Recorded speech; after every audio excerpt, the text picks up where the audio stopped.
Today we have the Sevenoak SK-EBH01 electronic ball head. Bit of a long title, but basically this will help you get great time-lapse video or even pan your video footage at varying speeds. Now we're going to discover what's inside and also why this is better than just using an IKEA kitchen timer. Well, first of all, I absolutely love this case.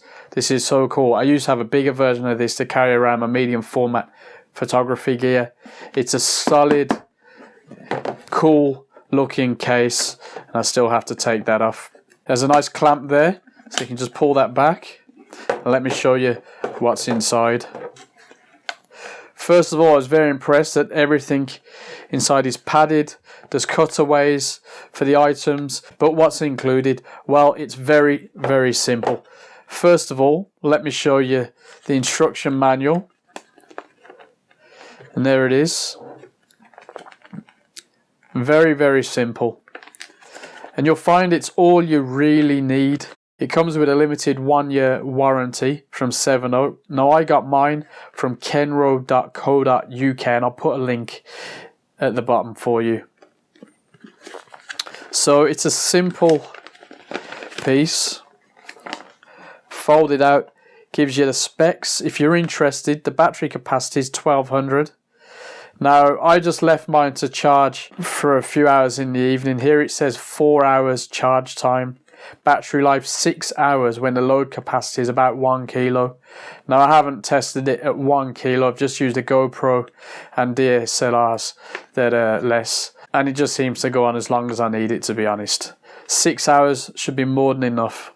Of course, if you're doing anything longer, plug it into the mains and you're away. It explains that it can deal with temperatures from -10 to 45 degrees, standby over 50 hours. It can take up to 1.5 kilos at horizontal. If you've got it at a slope, 1 kilo, or vertical, 0.8 kilos. Or if you're hanging it upside down, it'll take 1.5 kilos. So that's all you need to know there. Components, well, we're going to go through that in just a moment, and we'll see also why this is really worth having if you're into time-lapse videos and photography. This is what you've got. Bit of wear on mine now, just need to clean that up as I've took it out to use it. I haven't actually used it anywhere particularly rough, but just from screwing on and off, it's left a little mark there, but that'll rub out no problem at all. And I'll even show you the main camera I was using this with, but let me just show you what's inside. Standard switching AC/DC power adapter. You might have one already, but now you've got another in its own little house. And the unit itself, now straight away you'll see the angle 360 and 0 is measured,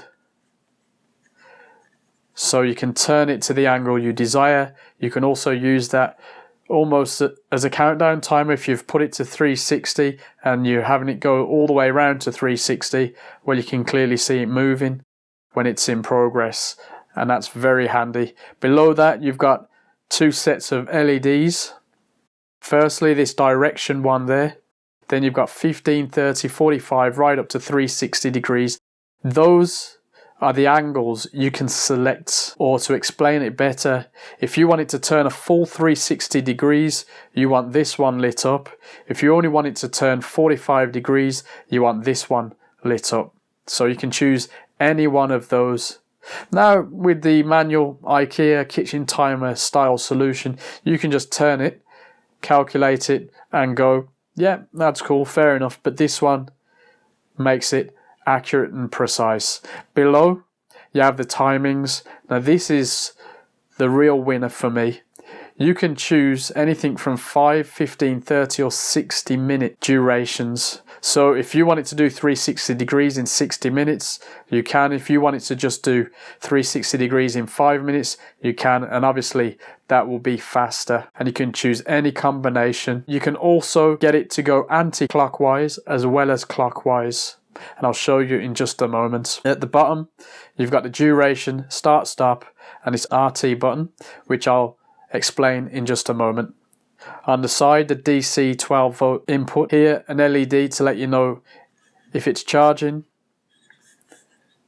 and the on off. So if we turn it on, the lights are now on. Press duration and you'll see that the angles are changing.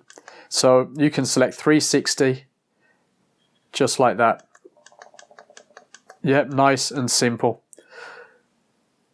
Now the timings you can adjust with the RT button, and then start and stop. And as we've got it on potentially the fastest setting at 360 degrees, you can see that moving. Now in this fairly silent environment, I can hear it moving, but in test footage that hasn't been an issue at all. Now to stop, just simply press stop. Remember, you can turn this anywhere you want, and you can start it from any position you want. So if you're OCD, you might always want it on 360/0 degrees. You might want your camera facing the opposite way or this way, however you work it, and then you're just going to hit start and you're off. Now if you hold down duration and RT, notice, hold it down, RT, light comes on, hold it down, RT, light goes off. So what that will do now is send it anti-clockwise.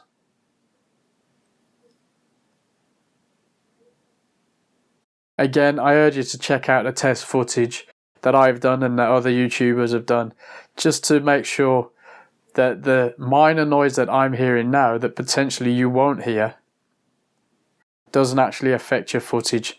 Didn't cause me a problem at all in my footage, but then I wasn't in a completely silent environment. Also, if you want to see how smooth it is, check out the footage. Again, for the most part, I had no problems with that at all. Let me show you how I fixed the GoPro to this. It's very simple because this has a 1/4 screw thread, a very standard screw thread. It also has the same on the bottom, so you can attach it to a tripod. So what I did, I got this tripod mount adapter from a GoPro. There's other versions of it, but just for this experiment I use that one. We just line up the GoPro and we're away. As we start it, you can see it moving very slightly, but you can see it moving. So that's basically it. Let's stop that. Let's disconnect this here.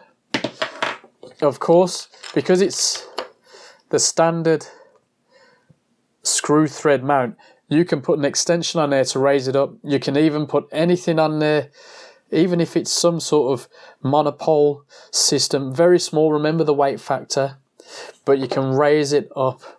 That way you can get a bit of clearance. But even with the GoPro on wide, I found no problem with that at all. For size comparison, there's my GoPro and there's the unit itself. So in your hand, it is quite a beast. Now in standard weather conditions, because of the weight of this unit, you can just put it down and have no problem whatsoever.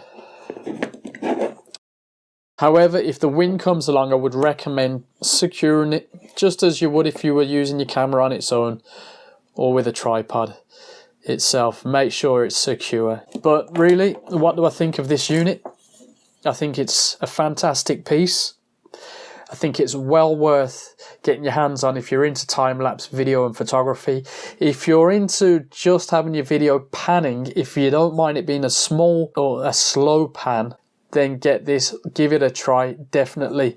The flexibility that you have with the angles and the timings makes this a worthy purchase. It's a solid, well-built item. It's very adaptable, thanks to the screw thread. The screw thread, in my opinion, is a little bit low, maybe 1 or 2 rings too low, but in order to keep the profile of it, I guess that makes sense. And as you can see, we had no problem screwing the GoPro on via the adapter, and it's the same. My Fuji's, Nikon's were the same. Just screw it on and you're away. Absolutely no problem at all with that. Not that it should really matter to you, but the case it comes with is an added bonus. It's a beautiful case. I use this to transport the electronic ball head as I went about my day, and it kept it nice and protected. This is a completely unexpected extra, so big thumbs up to Sevenoak for that. Thank you to Kenro for supplying this, and yeah, I think we have a winner. Now if you're a traveller, well, it depends how important to use time lapse. But if you get rid of the case and just carry the unit on its own, I'm sure even a bulky item like that is well worth being in your kit bag. I don't do quite so much in the way of time-lapse video to justify taking this on a long journey, for example if I'm away for a few months, but if I'm away just for a day trip or something, this is well worth being in my kit. But the more serious enthusiast of time-lapse video, well, I think that will live in your gear bag. Hope that's been informative to you. I hope you get to check it out soon. Buy one. I'll leave some links below so you can get that. Thanks for watching. Take it easy.